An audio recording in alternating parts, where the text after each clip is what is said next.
This is episode 5. This is a follow-up with Christina, who we used on our previous episodes. This is an update on her situation, what she's had to go through and continues to go through. I want to apologize in advance. A little bit of feedback coming from somewhere, and I'm trying to figure out why. So hopefully I did a pretty decent job at reducing it, but you're going to hear a slight hum and crackle in the background. I'm also going to include some links to some stories about female veteran homelessness that has come out in the past couple months. I'm going to put that in the description, so please click on that and read more about it because it's a very real problem that we have. Future podcasts are going to be coming. It takes me a little while to edit it, but I've got a couple more interviews scheduled, so that's in the future. So enjoy episode number 5, and once again, it's a follow-up with Christina. What's been going on? Somebody told me yesterday that the VA was trying to make me incompetent by letting my husband be my fiduciary. And I thought, why would they do that? I'm not bothering them like Orlando VA. They hadn't called to schedule an appointment. I asked for nausea medicine. They sent me no nausea medicine. So I go out on my own, and I had to get other nausea medicine. And then some guy online said that he wanted to help me, and then he did a face-to-face with me and said that I'm really not sick, that my problems are caused by stress. Somebody from the VA? Yeah, he works for the VA. He teaches at Florida State University. I don't know what else. Yeah, he said I could record the call, so I did. I recorded it. Which is smart. And why do people keep blaming me? Because it's easier than to actually do their job. I don't understand. So this guy was a VA employee, or was he just a veteran service agent? No, he's like, you know how like most VAs are teaching hospitals, they work with other medical facilities around? Yep. Okay, that's what he does. And he works with the VA like that. Oh, yeah. No, I have lots of experience with those type of people who the majority of them are chosen by the VA because they play by the VA rules. So what? This past week, I was awake for 3 days straight before I went to bed last night. Yeah, that's... I'm getting worse. I'm not getting better. And the VA, none of my senators will help me. I reached out to Rivera's office. She's like, well, we'll just put in an inquiry. And then the VA doesn't even answer them. And theirs is really good. He was a congressman at first, James Langford. He's a senator now. They had caseworkers. And I met this lady named Luna Taylor. And, I mean, she rocked the earth. She rocked the earth in trying to get me help. But Rivera's office, no. To them, I'm just a pain, and it's like I don't exist. Right. Yeah, I've actually had problems with all the politicians that I reached out to. At first, they make it sound like they're really excited to help out and try to find a solution, and they make you feel like they're going to actually hold the VA responsible.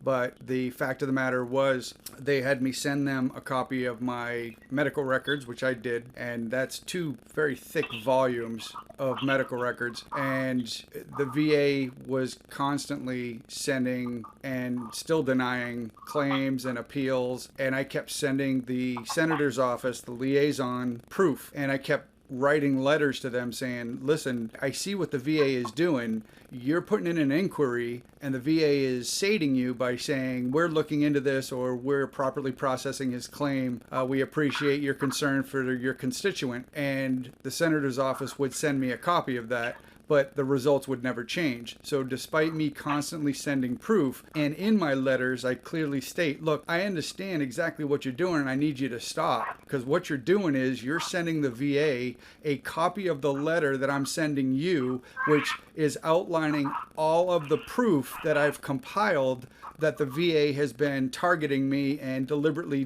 disregarding my appeals and denying me and losing letters that I'm sending them for updates or denying they've ever received them. And all your office is doing is sending a letter of inquiry to the VA with a copy of my letter. So now you're giving the VA a heads up of exactly what I caught them doing, and it's not doing me any good. So I need you to stop listening to the VA when the VA is telling you, oh yeah, we're still working diligently on this guy's case, because they're not. All they're doing is they're flagging my case for future denials. And it never changed. It never changed. It kept going. So they constantly kept doing that to the point where when they called me, it was just like, okay, we're done. But It surprised me me, she said, because that's what Rubio's office does. And now I finished my another complaint, and when I was doing research for it, I found that the VA had ordered VA employees to not write down how the veteran, like you for example, how you exercise your First Amendment right. So that would indicate that they track veterans by how vocal they are. Absolutely. And I read that and I'm like, did I read that right? So Dr. Indris, because I wouldn't shut up, so I'm still not being quiet, I'm just not going to them anymore. Right. They don't care. Right. So why waste my time? So Dr. Indris, I think, I talked to her on the phone because the man in question, it would appear that he's accessed other veterans' records because of his connection with the University of Florida, with UCF, and that's a very big no-no. When I was, me and Sean were together, he was bragging how he was dealing with other high-profile veterans, and he's telling me on recording how much he has helped them, what he's done for them, and I'm just like, I told Sean, I said, should he even be doing that? He's like, no. He's like, he wants your case for some reason. And so I was talking to Dr. Indris about this man, and I said, she says, well, VA thought that you were seeing outside doctors. I said, no. I said, when y'all started sharing my information without my consent, I said, I terminated care with everyone. And she says, well, we thought you were being seen by at least outside friends. I said, what? For asthma? She said, the other doctors are not, they said they were not going to listen to anything the other doctors are saying, and it doesn't matter what the other tests say, that the VA will have to read through their notes, and the other doctors have to write a summary of what they think, and then they'll decide if they agree or disagree. Right. So it's basically they're telling me, we don't care if you're sick, and if we're wrong, so what? We're not going to be held accountable anyway. Yeah, the translation usually means we're going to constantly keep doing things until we actually reach the point where we're right and you're wrong. They've done that for so long, and nobody gut checks them for it. Now, that's what makes it painful for us, because, as you said, they turn around and tell you that, well, we're not going to take what you have to say or what you have provided us. We're going to keep having different doctors look at it, and then we'll make our determination. They had, thankfully, about once every 2 weeks, I'll go into the My Healthy Vet site and I'll review the blue button information. And I happened to stumble across an appointment that they said I had where they went through my records to determine that I was obese, and that's why I have sleep apnea. And it was an appointment that I wasn't present for and I was not notified about. And not only that, they were stating because of a 20-pound weight gain in the past 13 years shows that I'm obese, whereas I work out every day, and they weren't even looking at me face to face to make that determination. What they were trying to do is come up with a definition of why or which direction they could go to make sure they could deny me service connection. Because even though it's in my record for sleeplessness, they always pawned it off on, well, it's chronic pain. You know, he busted his back up on two different parachute accidents, so he's pretty destroyed. So that's got to be the reason why he's not sleeping well. When it came down to it, come to find out I was stopping breathing as I was sleeping, and I never knew that. So the VA has their own paths that they like to take in order to make sure they can deny you. I'm constantly checking on the updates, and I'm constantly catching on them on what they're doing, which is, I say it's good only for the mere fact that I can actually log it down and make sure others know about it so they don't get screwed over as well, because they're constantly doing shady things and getting away with it. It's all to fit their agenda. So they keep pawning you off and not being held responsible because of it, and nobody says anything. And even the lawyers are basically, they're so numb to the VA ways of doing things that they're actually saying, oh yeah, the VA, their site is constantly not updated correctly, and it does no good to be the squeaky wheel because you don't want them to delay your cases even further, which I found to be odd, because if my case is being fought for, then why aren't you beating down their door saying, no, we can prove, we're looking at you targeting them, and we can prove that you're deliberately delaying things. But instead, the lawyers are saying, hey, no, we don't want to be the squeaky wheel because the VA is going to make it that much more harder. Well, wouldn't that prove the VA's intention to make it that much harder for the veteran to get their claims processed? Well, thing about it is that I like patterns. And I'm finding that the catastrophically wounded, the veterans who have serious conditions, serious health issues, they're the ones that are doing it to us. So it's like, if the case isn't complicated, if it's whatever, then I read a story, a lady applied for a caregiver. Her husband was in Iraq twice. The second time he went, he ran over a roadside bomb. And he had so many problems, traumatic brain injury and whatnot. And so they applied, and she finally got a call. And what struck me as odd is that she could get caregivers for her husband faster than the VA granting his claim. In the article, she said that the VA denied her husband, saying, quote, the stressor is not confirmed. So what kind of records are they looking for? So I was like, wow. So they're doing this more so, and I don't think people know to what lengths they're doing it. No. They don't. No, of course not. Because it's one of those cases that there's so much garbage happening everywhere. I mean, think about it. Just from the veteran perspective, I kind of had to turn my focus wholeheartedly on the veteran cause. And when I'm doing that, there's so many other subjects that fall to the wayside. I'm trying to follow what these politicians are saying and doing, but I had to pick my battle. Well, the VA understands, and they're pretty smart when they do their tactics, because they know that if something catches the headline, for one thing you see in the headline for the VA, there's 5 things they're doing in the background. Otherwise, why would they keep bad directors? You know what I mean? Like, they'll take a director and hide them into another location with the same title because it made a headline in such and such state. They won't fire them. So they're constantly using headlines to continue doing their shady things. Case in point, it just made the headlines that in D.C. they passed the Blue Water Navy bill, which means that those that served on ships during Vietnam that could have been exposed to Agent Orange can now put in their claims. But then Wilkie came out, the secretary, and said, well, we can't make this go hot until 2020. Well, while this is going on, there's other things happening. There's other things happening in the background that the veterans are going to forget about, because now they're looking at, this is an outrage. Why is Wilkie doing this? I mean, I kind of understand why he's pushing it until 2020, because it wasn't factored into the budget, even though they have the largest federal budget out there at, I believe it was... discretionary budget. Or, They oh have yeah. discretionary budget. Well, not only that, but they have to factor in all of the veterans that are getting out of the service. So all of these military members that are getting out of the service, think about how many people don't even file a claim. Well, whether they file a claim or not, the VA already includes them in their budget. So if the veteran does not file a claim, that's money in the VA's pocket. So they have the funding. However, I can only imagine that there is going to be a plethora of veterans who are going to file their claims because they're on a ship offshore of Vietnam. I mean, the past commander that I had at the VSO that I belonged to, he had a bunch of issues. He was in the Air Force and he had a bunch of issues, but he was not in Vietnam, but he handled the cargo from Vietnam. And so he had a bunch of ailments that could have been associated to Agent Orange. However, the VA kept ignoring him. So I decided to help him out and kind of look over what the VA had done. And then I gave him a bunch of recommendations, and now they're having to look at his case. But he's in his mid 70s. I mean, he's a realist. He's a really smart guy, and he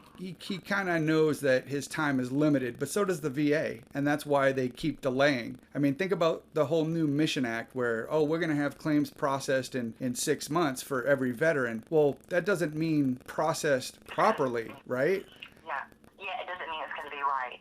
Because when I went to D.C., it was this time last year, because I had no idea that I was sick. I thought dealing with rape was enough, because I got screwed so bad. And everyone that I talked to, attorneys, they're like, you have a good case, but it's too much, we can't take it. That was the very last attorney I talked to, and they just didn't have the resources for it. So I was like, okay, fine. And the bill that I pushed, the Senate accepted it. And so we had very serious problems with the Senate trying to get that bill passed. And so it's now passed, and I'm beyond ecstatic, because it'll make the VA and the Department of Defense coordinate together. And the veteran, they're supposed to give the veteran the benefit of the doubt. And the thing about it is when I sent that email, I had a lady write me back, and she said, I'm sorry, but we don't like your bill. We don't support it. It doesn't do anything. And I was like, oh, wow. And I just wrote her back, and I was like, I'm sorry you feel that way. Because with most legislation, even with Agent Orange, it was little bits at a time. You're not going to get everything you want in the first bill. It's not going to happen. It's never happened, as a matter of fact. And I just remember thinking, I got the news of it that day, and it was later that day that I talked to Dr. Andrews, and she's like, Beta, they're not going to change. They're not going to move. And she's like, she's like, you need medical treatment. I said, for what? Asthma. And nobody wants to answer me. Nobody wants to give me a response that's even worthwhile. And I don't understand. I don't understand. The mere fact that they're going to use that as an excuse of, we're not going to follow it, or we're not going to follow through because it's not going to go anywhere. That's pure laziness on their part. I mean, if they're part of a committee, or they're your representative, you're a constituent, which means you're paying their taxes, or you're paying your taxes, which is paying their salary, and they're earning greater than a six-figure salary. So why, or I should say low six-figure salary, why aren't they earning their money? Instead, they're constantly breaking in DC, and it's not a priority to them. On the other hand, when they propose a bill, next thing you know, all these other politicians put in their amendments that have nothing to do with the bill. And so, yeah, and it builds. And you're going to have a politician that's like, well, if I vote yes on this, and it passes, this amendment is actually going to be detrimental to the female veterans, while other politicians are like, I have to vote no because it's specifically on that amendment, because they can't vote. Okay, so when they're in their hearing, they can vote on the amendments on whether or not it should pass, or if they have to discuss it further or what have you. And if it passes because of the majority, then they have to vote on the overall bill. It's a mess. I mean, this morning I was watching the most recent full committee markup. It was live, behind the live power curve there, but for HR 2942, 2943, and 3504. I'm watching the chairman shoot down these other politicians who are trying to speak out against certain amendments, and he's shutting them down constantly. And I mean, if you watch it, it's today's hearing that just probably ended now, but it's amazing. And even Representative Rowe, who used to be the chairman of that committee, who's now the majority leader, but he's not the chairman, had spoke out and said, I've never, ever, even when I was the chairman for a decade, never have I seen anybody do this like you have done. And it's disheartening. But Takano, who is, and this isn't a Republican-Democrat thing, but he is a Democrat, and he's constantly shooting down the politicians who are speaking out against certain things because he's not hearing it. So he's basically bullying them to guide the hearing as he sees fit, which is ridiculous. It used to be Republicans, GOP, really strong for veterans, and then they kind of died off until Donald Trump came into the picture. And so now it seems like we're the veterans, and we're in a bitter custody battle between the GOP and the liberals, because senators in Congress, congressmen, congresswomen, they really care about veterans. You'll see them working with the other side. Right. And it seems like if they don't have to live it, well, it's not important. Every time I see them or hear them saying something, doing something while they're in a committee meeting, unfortunately, my first thought is, what is paying them to make their decision? So, in other words, when it's something that should be a no-brainer, but yet you see certain politicians fighting against it or delaying the vote, I have to wonder, who's paying them to actually force that delay, because it happens constantly, and it's super disheartening. If you watch any of the committee hearings, matter of fact, I used to watch them religiously, and I would actually timestamp certain things, and I would present that to the Congressional Committee on Veterans Affairs and say, hey, look, you need to go back and re-look at this hearing, because at this timestamp, the then Secretary of the VA said this, which is an absolute lie, and here's my sources, here's my proof why, and so on and so forth. And I was constantly doing that, but I wasn't getting a response. I was getting no response whatsoever. So it taught me a lesson that maybe I shouldn't keep doing that and wasting my time. Yeah, the committees, they don't care. They want to talk to people in positions of power, but they're not on the ground. Right. And so the guy from Hawaii, I think he's from Hawaii, the congressman or whatnot, that Mark Takano. Takano, yeah. Okay. He came to Orlando VA he he was with Darren Soto, which is another liberal congressman, and they were talking to him about health care. Orlando VA, they're overwhelmed. I don't want to use her name, but they said that I came up in topic in the director's office, and they said that I used too many VA resources. You used too many. So I was like, what? Unbelievable. Why would they say that? So it's like, and I become frustrated. And I'm like, so you wouldn't give me care when I was a liar, when you said I was a liar, and now the PTSD you said I didn't have is now causing all my symptoms. It's like a game. It is. It is, because they're not living with it. That's the hard part, is they're not living with any of it, or any chronic pain or anything like that. So it's nothing off their back to delay it further or to pawn you off. You know, they try to make the public believe that they're all about the veterans when They're not. no, the reality is there are some good places and there are some horrific places. There are some good doctors, there are some bad doctors. Some of the groups, I've seen plenty of veterans who love their experience with the VA, and either they don't have many disabilities or they lucked out and had a really good VA location. So it's the luck of the draw. Just like I've seen veterans who had not even an eighth of the disabilities that I have, and they got 90% right out the gate, whereas I've been battling for the last 13 years for coverage. I mean, to the point where I was sending the VA letters saying, look, I'll get this notarized. Stop denying. If you're so concerned that my disability ratings would be over a certain percentage, give me 0% and I'll be okay with that. My main point is to get rated for the disabilities I have, so I don't have to worry about fighting for them in the future down the road. And they just kept on. And they use any opening to put you in for reevaluations to try to screw you out of what you already have and future. So, I mean, where do you go when you have, lawyers telling you, well, we don't want to rock the boat because we don't want them to make it harder on you, whereas the conversation should be, you know what, we're going after them because this is garbage. But so we're trying to do everything ourselves. So we look for political help, and you're trying to go and get help from Rubio. Have you tried contacting any of the congressmen in your district? So my congressman is Darren Soto. There was a lady that was supposed to be working with me, and then, all of a sudden, she's it started over the MRI. So my primary care doctor, I like her. I have no problems with her. And she ordered an MRI. So the MRI people kept it on their desk for over a week. And so I had to be there for blood work or something like that. And I walked back there and I'm like, hey, what's happening here? And so they let it sit there for a whole week. And then they said, well, we can get you in 45 days from now. And I said, but you had it on your desk for a week. And I said, the order said to do it by the 21st.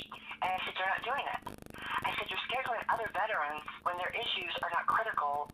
And the doctor says, well, just schedule it within the next 3 months.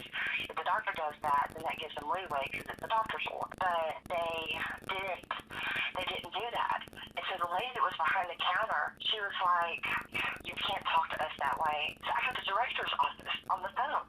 And the lady said, yeah, they have to give it to you within 30 days. And if the doctor said by the 21st, they have to do that, they have to send you somewhere else. So I was like, something just to make it easier, give me the order, and I'll pay for it myself. They refused to give me the order. That was the last time I stepped inside Orlando VA, because I'm not going to put up with it. I'm not putting up with it. And so when I went to my civilian doctor, he's like, your blood vessels are messed up in your leg. So the cyst, the growth behind my knee has gotten bigger, and they don't want to help. They're just like, well, we don't have to deal with her, so that's fine. See, they use that to their advantage. Because one less veteran they got to treat. Dr. Andrews said that they are not used to veterans trying to manage their own care. They expect us to be like we were in the military, to do as we're told, no questions asked. They're not in the military anymore. Right. So why do I have to do that? Right. Oh, because then that way they can use you as guinea pigs for drug trials. Because the VA is using that as their excuse. Their VA is using it with the veteran suicide. If you notice, just because it's not in the news doesn't mean we don't have veterans killing themselves every day. However, it's not a priority until it makes the news. So the VA uses the statistics show that only six out of the 20 plus a day veterans who are committing suicide are actually enrolled in VA care. care. You know, if we had more veterans enrolled in VA care, we'd have less suicide. When, if you start canvassing these veteran groups out there, you'll start seeing that the reason why they're not getting VA care is because they see the horror stories, or they know somebody who's experienced the horror stories at the VA.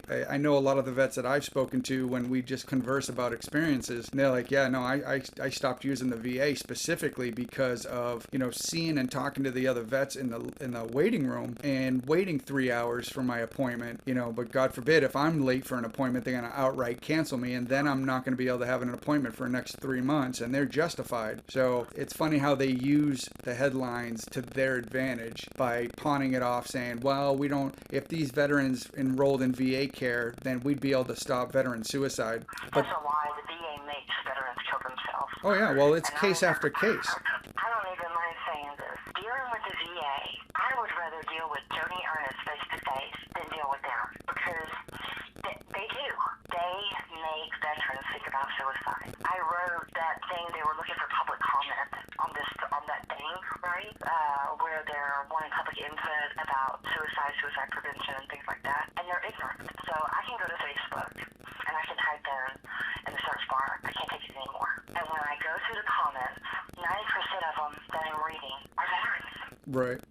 And then some groups don't allow you to talk about suicide. So then I went to a Quora. It's like an online forum, and people talk openly about suicide. And then I found a video of where a man, he was rejected by his family, and he was a Muslim, but he was also gay.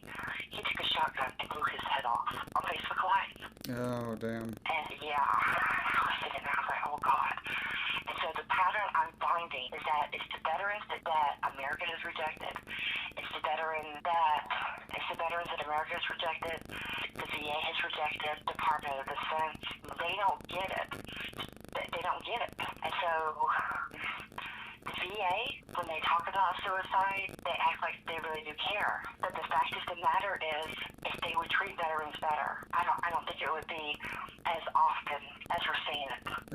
I agree. And, you know, it handle our own cases, because we end up finding out that the VSOs that we elected to try to help us are not doing as well as they should be doing. Now, there are some great VSO agents out there. I'm not going to say that they're all the VSOs. Who are they? I'd like to know. Well, this is how it was explained to me, because at first I had an awesome VSO, part of the Veteran Service Organization, Department of Veteran Services. So I thought, okay, well, I'll go with these guys, because the guy that came and did a brief, it was a private brief that he did for my guys, and he was like, look, this is no nonsense, take notes, everything I'm about to tell you is important. And when I got to do a face-to-face with him, he's like, yeah, they're forcing me to retire because they're not making as much money, even though they're supposed to be a non-profit type of deal. They weren't making enough money, and he was providing too much help. But the way he explained it to me was, here's the deal. This is why VSO agents turn to the dark side. In other words, they leave, they just can't do it anymore, is because when you have a good VSO agent, somebody who's busting his butt for you, not taking no for an answer, and is very timely in responding to everything the VA does and says, and provides the proof and backing, well, that word gets around. Next thing you know, now this agent is being inundated with new people because everybody's heard how great he does or she does. Next thing you know, they don't have enough time to apply because they're feeling pressure saying, hey, you got to process, at least 10 people each day, and there's no time because some cases are more complicated than others. So it ends up forcing that agent to quit his job because they can't do it any longer. I was like, well, I mean, that does make sense, because, I have a problem with watching these veteran service organizations on the committee hearings when they're tossing out softball questions to the committee and they're not actually going after the hard topics. And the committee members are doing the same to them. They're kissing each other's butt, and that's not what needs to happen. There needs to be tables with being pounded by fists saying, this has got to stop now. Veteran suicide this, veteran suicide that, homelessness, joblessness, the VA's not doing this for our veterans, the VA's not doing that. But instead, they're not. Instead, they're nice and calm and just saying their piece, and they're not covering the major topic. That's what makes it detrimental. Well, these are those at the national level that are supposed to be fighting for us, but instead, they're not. And why? Very bad. Yeah. Well, absolutely, and they're making high dollar because at the national level they're making a salary, so they're making six figures at the national level. They're making, if they're not making six figures, they're making close to six figures, and from what I heard, it was just over six figures. And what are they doing? They're hobnobbing with politicians, and they're making their deals behind the scenes, and it doesn't benefit us overall, and that's a travesty. I mean, think about it. Right now, the hot topic has been the Blue Water Navy, Vietnam. Well, why is it that when the majority of the Vietnam vets have already died because of exposure and because of other ailments, that it's now becoming a priority? It's not that hard to come up with a cumulative plan in order to help the veterans and properly screen them. But with the VA's tactics of, no, we're just going to deny them so that way we can count on a delay to occur before we actually have to do what we need to do for this guy's case or this lady's case. What paperwork did you have to submit recently? Well, I did. I went ahead and I don't have a case number yet. I wrote my complaint against the United States. I submitted it to the Court of Federal Claims. I got a letter from Office of General Counsel saying that the issues I brought up are medical malpractice. So it's an administrative issue. Robert Wilkie, you see him in his office, but then when you call, he's not there. Right. And so a little bit later, I'm going to post a complaint, and I did. I told them, I asked for them to wait to see because, we're still behind in our mortgage. And Sean took a pay cut to get his hours changed so he could be home and help me more. So he went from making 34 something an hour down to 28, and that hurt us financially. And so I'm like, please accept my complaint without payment of fees. And I argued that the VA with the Department of Defense, they violated my privacy. And they did that because the Privacy Act makes it's supposed to make these organizations put information out about us that's true. And so in all the documentation that I presented to them, I showed them how even though things were going on in the background, that they went behind my back. And the Army said, she lied about it. And so they said it. They wrote it in one of the many documents that I have here. And then when they took my health care away, they were working together to take the health care away. If veterans don't know, there's the Health Eligibility Center decides health care for every veteran, whether you've earned it, deserve it, or whatever policy they decide to create. And so they have, it's called a RAP, which is a workload reporting and productivity report. So anytime a veteran loses eligibility, anytime they're enrolled, when they say apply for health care, this is where it goes. And so every time somebody opens your file, there's a record that's created. Right. And then it's assigned to someone to work. They were doing that before I got the letter to take my health care away. One of the things says that division wanted to make me not a veteran. They wrote that this was the third time that they requested it. And I'm like, wow. Did you get a name? Third time? Yeah, I have all the names right here. How is it that they even think they have that power or authority? Well, and the thing, they've kind of got away with it. Where the hell is Congress? Right. But I know how to get people's addresses. If I post an address of anybody and violate their privacy and put them at risk, then I'm definitely going to have the FBI and my police department come to my door saying, what the hell are you doing? Right. But they can do it. There's no accountability. Sure. And so and that was another thing. So they requested my health care to be terminated 3 times in a matter of 3 weeks. And then, but all the VA employees during that same time period had already decided she's not a veteran. She's not entitled to health care. She's not a veteran. It's written all through my medical records. So I didn't send all of that, but I did send where Dr. Peggy Hudson, Oklahoma City VA, flat out said she's not a veteran. She's not eligible for the MOVE program because she's not a veteran. Then Risa Horst-Dees, who was fired and is now a licensed clinical social worker in Oklahoma City, said that I wasn't entitled to help for housing because I'm not a veteran. And then you can see people that were on my side versus the people that thought I got everything I deserved. And this one lady, I'm protecting her identity because I thought she did what was right. She says, something, it doesn't matter if she service connected or not. She was raped. So she's entitled to free health care for counseling and for medical treatment, any injuries. So they allow me mental help. But then everybody else put a flag on my file saying, quote, she's not a veteran. And so that's why I went without it for so long. So while the Health Eligibility Center in Atlanta is doing this, the records show that they already called me not a veteran before they got any paperwork.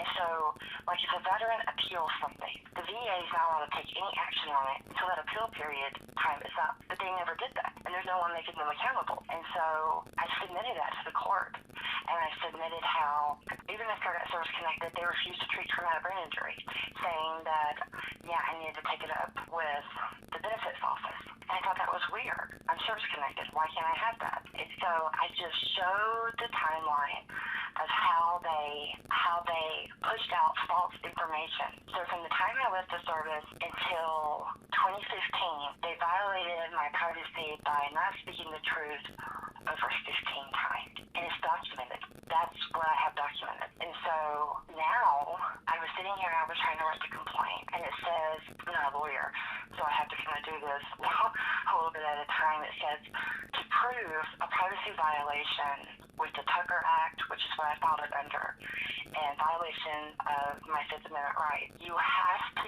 show something called the duty, breach, cause harm. It's the elements of cause of action. And I sat here and I was trying to write it, and then I thought how, when they said I wasn't a veteran, I had to pay all those medical bills. Some of them I couldn't pay. And then me, Sean, and our daughters, we ended up becoming homeless. Nobody would hire me because the VA said that my discharge was other than honorable. They really wrote that, and it's in a record. The Department of Defense, they never corrected the record to reflect that my discharge was fixed. And so people said, well, if it was upgraded, then that means you did something wrong.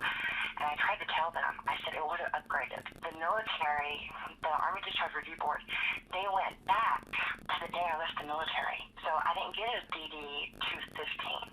I got a brand new 214. And the VA had that in their records, but they said, well, it doesn't matter. The cop said that she lied, so technically we don't have to provide anything for her. They wouldn't even let me fight it. And that's what I argued in court.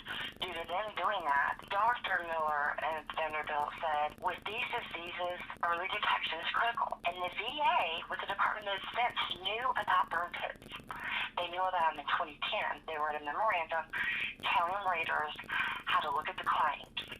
It's a 22-page document. It has stuff from oil fires, Saudi Arabia, Kuwait, Iraq, Afghanistan. I mean, it has everything in it. So they knew about burn pits then.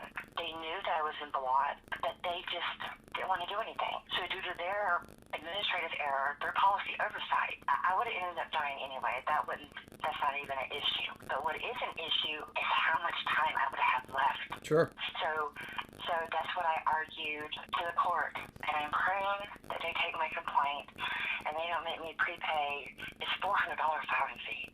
And we were able to buy paint for our home because Lowe's, they have a discount, and we had a card from when we bought paint, and it was something else that we had gotten a month back that had broken.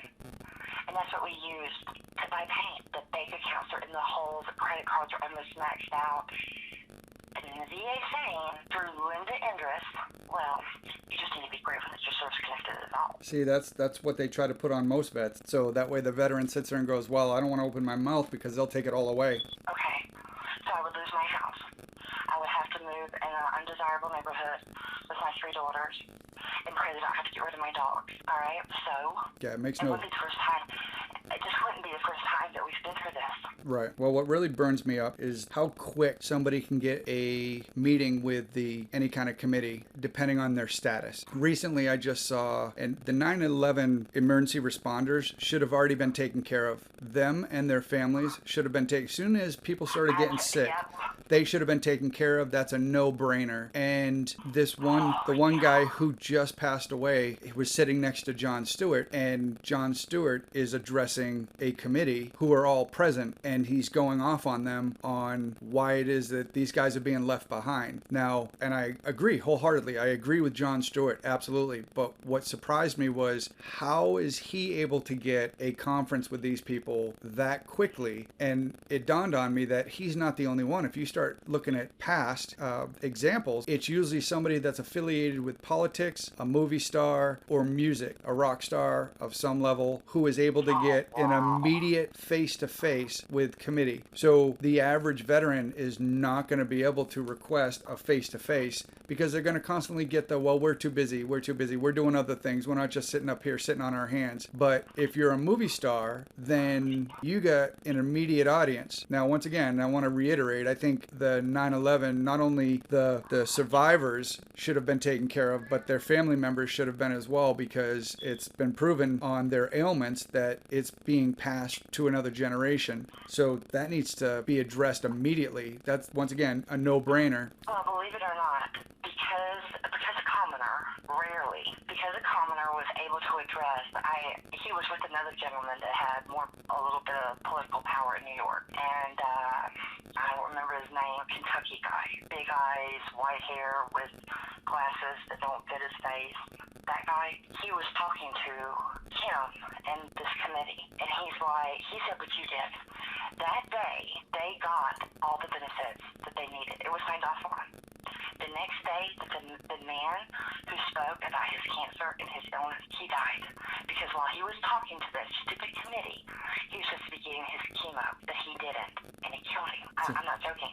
I watched that hearing myself when they had it. And when I read the next morning, when I get my news alerts in the morning with my coffee, and I read that he was dead, I was like, oh, God. Because if it's going to take from, let's see here, 9/11, so that was 2001, and it's 2019, those benefits are now permanent. They don't have to vote on it every year anymore. So that took 18 years, and then it took 37 years for Agent Orange to get, what they needed. Right.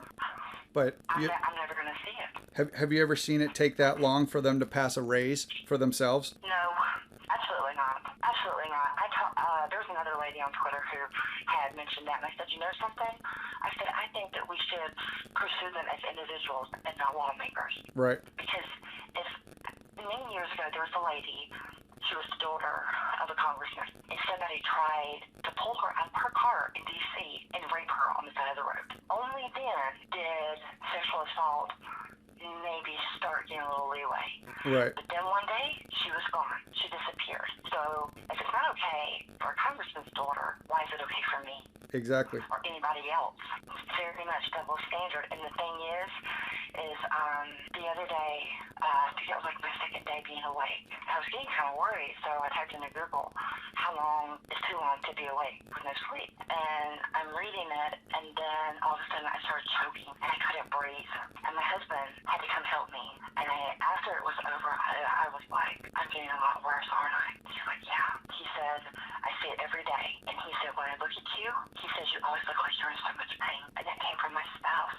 Yep. And yeah, we'll be married 14 years on the 21st of July. So I'm not sure they understand. I'm not even sure they want to understand, or even if they care. Well, you know how some of them on Twitter, some of the people we've been corresponding with have been talking about a veteran documentary?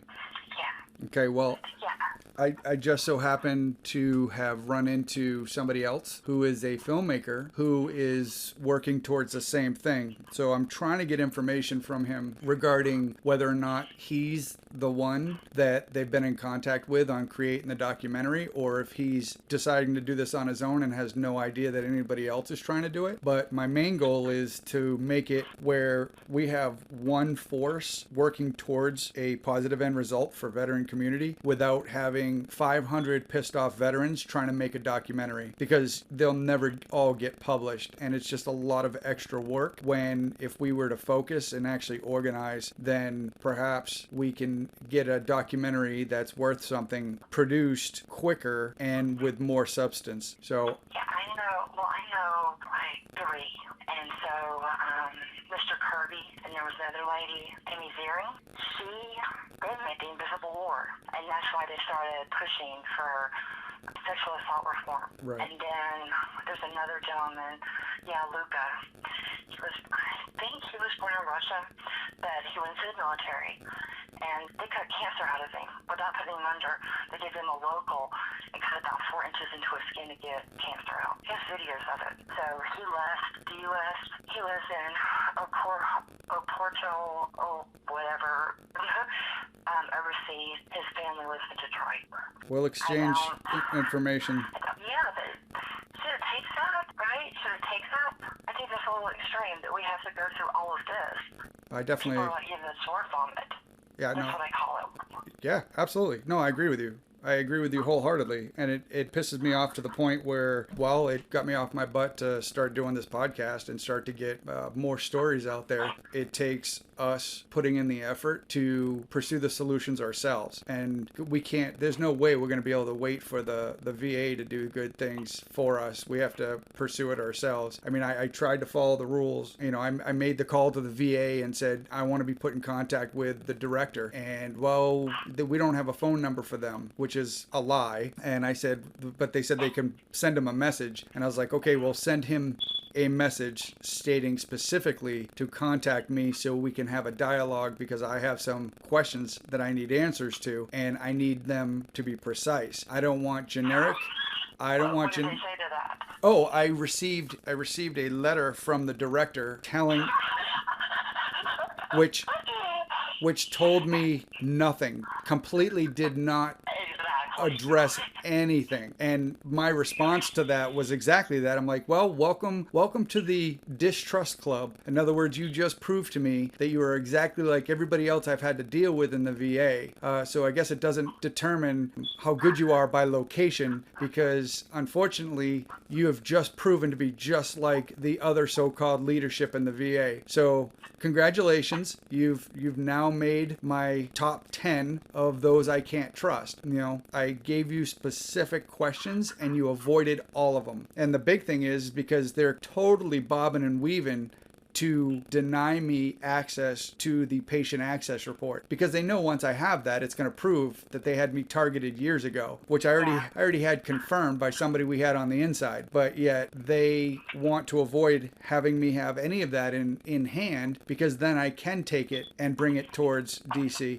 I still have a couple other aces in the hole that I need to use, and I've been holding off to see what their next play was. But I'm thinking I'm going to be in contact with a couple of politicians who are very pro-veteran and start holding these decision makers to a standard that they say they're at. Well, I might have crossed the line this one time, but when I found out the players, the people that were involved at Oklahoma City VA and Alabama, I looked them up online, got their home address, their email address, their phone number. And one of the ladies, because she's an attorney, I guess, she used one name at the VA, but then her real name was maybe a little bit similar. And I mailed the letter that I sent to her to Oklahoma FBI and to her local police. And I'm like, I have to do this for closure. I never contacted her after that. But I had called Oklahoma City VA and I was like, I want to speak to this lady named Trisha Deer. And they're like, Trisha Deer, oh.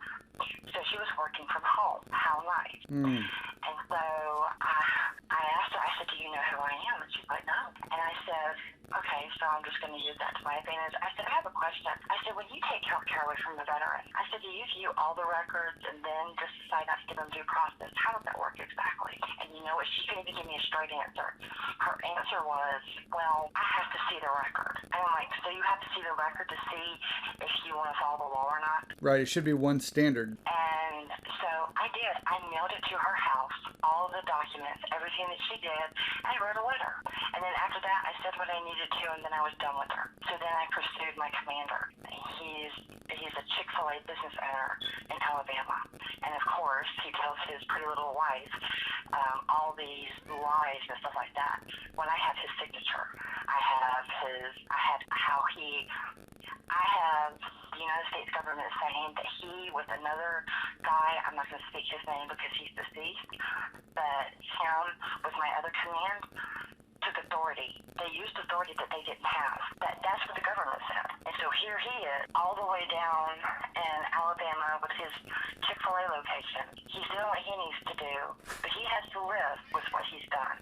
He's a self-proclaimed, I love Jesus, but I stab people in the back kind of person. Right. So if they're not wanting to give you a response, I'll email you with ways to get around that, because I've done it myself. I've called my neurologist at home. I've called, emailed senators at their private email address. I don't care. I don't care anymore. This is my life. And I have 3 girls that they need me. They depend on me. My husband, he needs me. And for them to tell me that I had to fight for 15 years to be unfounded on rape charges, then tell me, well, your PTSD is making it worse when my lungs are failing and my headaches are picking up and like all the crap I'm going through, you're just going to tell me, well, we don't give a damn what anybody else says. They need to bow before us. They need to write out what they think and write up a report, and then maybe we'll consider it. Right. Which means that gives them another opportunity to hide the information or to bury it, to outlive the veteran. That's what the VA likes to do, is they like to outlive the veterans. But Outraged. I'm sorry. oh no, I'm with you. I'm with you, and that's why I wanted to do the follow-up, so that way we could keep this story updated. It's important to people to get the big picture. They need to, other than my cat yelling in the background. Yeah, I hear you, buddy. Aww. Yeah, he's mad. But we'll stay in communication. We'll send emails back and forth and coordinate some things. There's a couple more other people that are involved, and that once again, we get a unified front, it will be taken a little bit more seriously. And not only that, but if they try to retaliate, it's just going to give us further proof of their tactics. So keep me up on things. Yeah, definitely keep me abreast of what's going on, and anything that occurs. Like if you get anything in the mail, because I can always do updates as far as if I'm doing a solo podcast, putting out information. I can always do updates if it's something small. If it's not small, if it's something pretty involved, we can set up another discussion time and we'll put it on, make it another podcast, because the information needs to get out there. I appreciate you taking the time, because people need to understand this. I mean, we only have so much time on this earth, and we shouldn't spend all that time. I mean, I'm seeing lots of veterans who it's their entire life is just battling the VA, and that's not a life to have. If they're not battling the VA, they're battling the politicians and the VA, and that's just no way to live. So keep in touch, and we'll continue to exchange information. Yeah, my cat will keep saying hello, and we'll keep exchanging information. I hope you're feeling better, and No, I'm not.